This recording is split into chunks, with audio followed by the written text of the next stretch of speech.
গ্রামের নাম শিমুলতলী। এ গ্রামেই বাস করেন দরিদ্র মজুর রমিজ। স্ত্রী ও ছোট্ট একটি মেয়ে নিয়ে তার অভাবের সংসার। অভাবের তাড়নায় তিনি নানান পেশার কাজ করেন।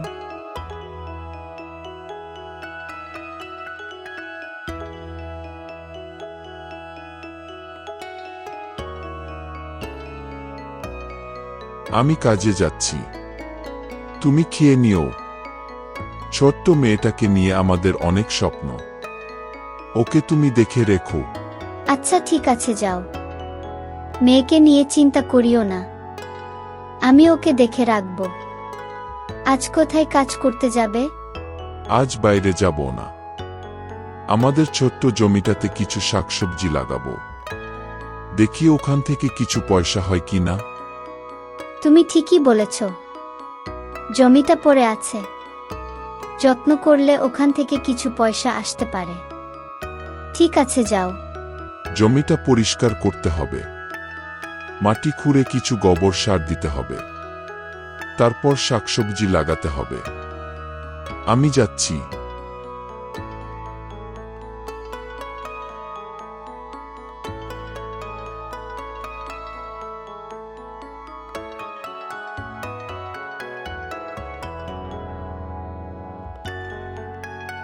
রমিজ জমিতে যায়।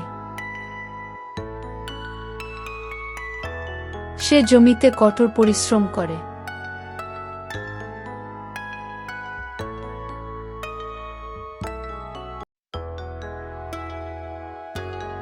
কাজ শেষ করে সে বাসায় ফেরে।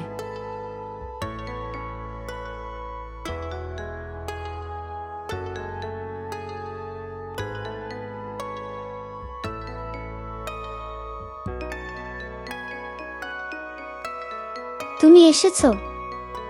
অনেক পরিশ্রম করে এসছো। হাত মুখ ধুয়ে আসো, জলদি হাত মুখ ধুয়ে খাবার খেয়ে নাও। খুব বেশি পরিশ্রম হয়নি, জমিতে শাকসবজি লাগিয়েছি। সৃষ্টিকর্তা চাইলে ওখান থেকে বেশ কিছু পয়সা আসবে। আমাদের অভাবের সংসার, অন্তত চাল ডালের খরচ হলেই চলবে। তোমার পরিশ্রম সার্থক হবে, বৃথা যাবে না। তুমি ঠিকই বলেছ, পরিশ্রম ও সততা কখনো বৃথা যায় না। আমাদের সৎ থাকতে হবে এবং পরিশ্রম করতে হবে। হ্যাঁ, সততা নিয়ে বেঁচে থাকাটা খুব জরুরি। তোমার সততা নিশ্চয় আমাদের একদিন আলোর মুখ দেখাবে। এখন তুমি খেয়ে নাও। রমিজ হাত মুখ ধুয়ে খাবার খায়।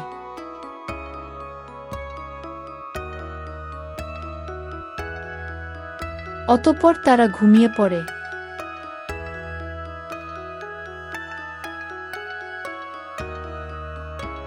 বেশ কিছু দিন কেটে যায়। জমিতে বেশ ভালো শাকসবজি হয়।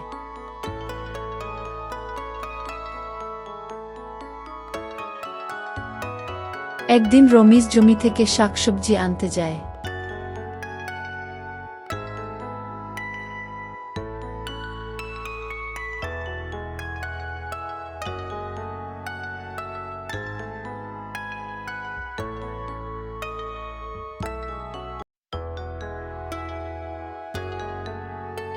জমি থেকে শাকসবজি নিয়ে বাজারে বিক্রি করার জন্য যায়।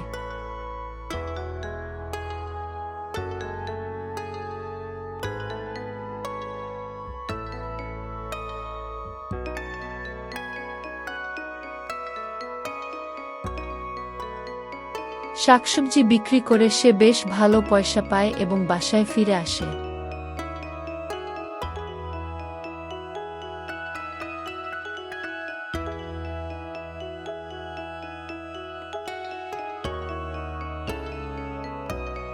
জমিতে শাকসবজি কেমন হয়েছে? বাজারে কি গিয়েছিলে? বিক্রি করতে পেরেছো? কিছু পয়সা কি হয়েছে? জমিতে বেশ ভালো শাকসবজি হয়েছে। বেশ কিছু শাকসবজি বাজারে নিয়েছিলাম, আর ভালো দামও পেয়েছি। শুনে খুশি হলাম। আমি বলেছিলাম তোমার পরিশ্রম বৃথা যাবে না। সৃষ্টিকর্তার কৃপায় তোমার পরিশ্রম সার্থক হয়েছে। কষ্ট করে মেয়েটাকে বড় করতে হবে, কন্যা সন্তান সৃষ্টিকর্তার বিশেষ আশীর্বাদ। মেয়েটা আলোর প্রদীপ নিয়ে আমাদের ঘরে এসেছে। কিন্তু প্রচণ্ড খরায় রমিজের জমির সব শাকসবজি নষ্ট হয়ে গেল। খরায় জমির সব শাকসবজি নষ্ট হয়ে গেছে। আশা করেছিলাম বেশ ভালো পয়সা পাব। এখন কি করব বুঝতে পারছি না। গরিবের কপাল এমনই হয়। তবে হাল ছাড়া যাবে না। তোমাকে অন্য কিছু করতে হবে। কাল থেকে বনে কাঠ কাটতে যাও। হ্যাঁ, কিছু একটা করতেই হবে। আমাদের দিন এনে দিন খেতে হয়। তুমি ঠিক বলেছ। কাল থেকে বনে কাঠ কাটতে যাব।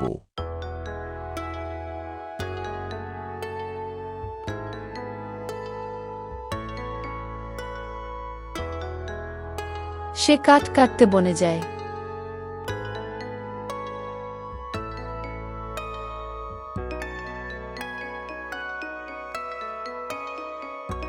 রমিজ বন থেকে কিছু শুকনা কাঠ কাটে।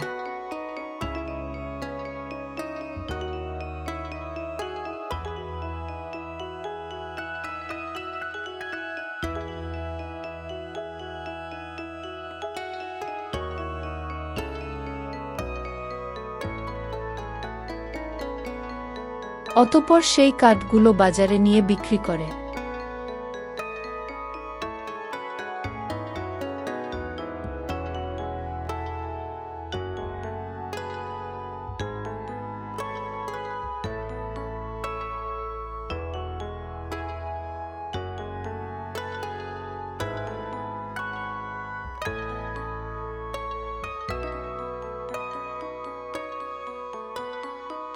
পরের দিন সকালে সে আবারও বনে যায়।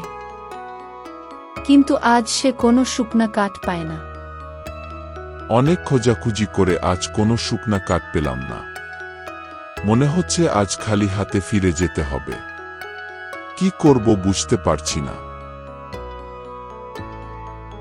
সে নিরাশ হয়ে একটি গাছের নিচে এসে দাঁড়ায়। ওহে বন্ধু, আমাকে তুমি ভয় পেও না। আমি তোমার বন্ধু। তুমি একজন সৎ কাঠুরে। আমি তোমার সততায় মুগ্ধ হয়েছি। তুমি চাইলে কাঁচা কাঠ কেটে পরিবেশের ক্ষতি করতে পারতে, আর আমরা অনেক কষ্ট পেতাম। কিন্তু তুমি তা করোনি।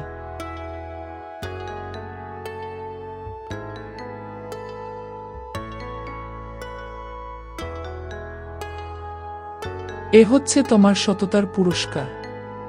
এখানে সামান্য কিছু সোনা আছে। এগুলো জাদুর সোনা, যা তোমার ভাগ্য বদলাবে। এই সোনা তোমার অভাব ও কষ্ট দূর করবে। তবে তোমাকে সততা ধরে রাখতে হবে, নইলে তুমি সব হারাবে। নিয়ে যাও বন্ধু। রমিজ তার বৃক্ষ বন্ধুকে কৃতজ্ঞতা জানিয়ে সোনাগুলো নিয়ে বাসায় আসে।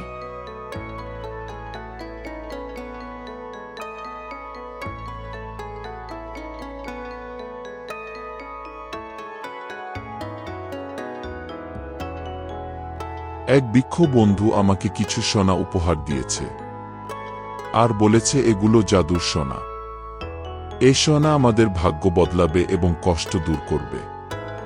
আর এও বলেছে আমাদের সততা ধরে রাখতে হবে, নইলে আমরা সব হারাবো। সৃষ্টিকর্তা আমাদের দিকে মুখ তুলে তাকিয়েছে। অবশ্যই আমাদের সততা ধরে রাখতে হবে।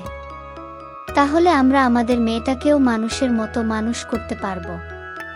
এখন এই সোনাগুলো আমরা কিভাবে কাজে লাগাতে পারি এ বিষয়ে সিদ্ধান্ত নিতে হবে।